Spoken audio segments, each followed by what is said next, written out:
Sekarang yang rahasia-rahasia kan lagi tren kan dibongkar-bongkar di media sosial. Nah, mana yang rahasia?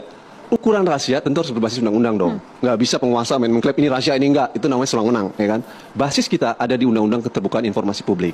Pasal 17 Undang-Undang Keterbukaan Informasi Publik menyebutkan informasi yang dikecualikan dan bersifat rahasia adalah terkait bidang pertahanan keamanan untuk, saya bacakan nih Mas, biar detail, ya kan? Informasi tentang strategi, intelijen, operasi, taktik dan teknik yang berkaitan dengan penyelenggaraan pertahanan dan keamanan. Tadi Mas sudah menyebut sebagian.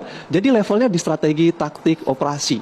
Terkait dengan anggaran, Pak Prabowo harus menjawab itu. Terkait dengan postur juga sama. Terkait dengan keterlibatan pihak ketiga, PT TMI. Itu bukan rahasia. Harus dijawab oleh Pak Prabowo apakah benar ada permainan, dugaan permainan pihak ketiga yang menimbulkan ketidakpatuhan sektor pertahanan tinggi.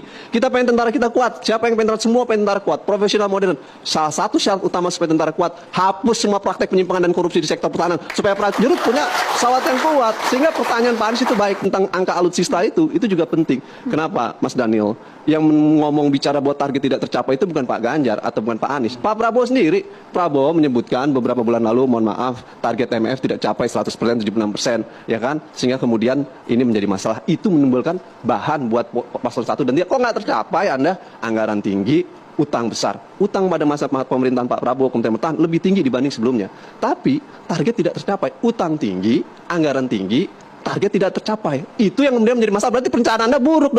Ini kan harganya kira-kira 12 triliun 12 pesawat. Rata-rata saja ya. 1 triliun 1 pesawat. Pesawat yang umurnya 25 tahun. Jadi pertanyaan banyak pihak, pantas nggak harga itu? Jadi bukan bekasnya saja. Jadi, berapa harga bekas itu? Saya kira pemerintah kan tidak satu kali ini beli barang bekas. Tapi selalu murah. Murah sekali kalau barang bekas itu. Apalagi sudah tua. Itu pertanyaannya sebenarnya. Pesawat, saya ngerti pesawat itu. Jadi pesawat itu diukur dua umurnya, karena umur itu sangat terpengaruh kepada teknologi.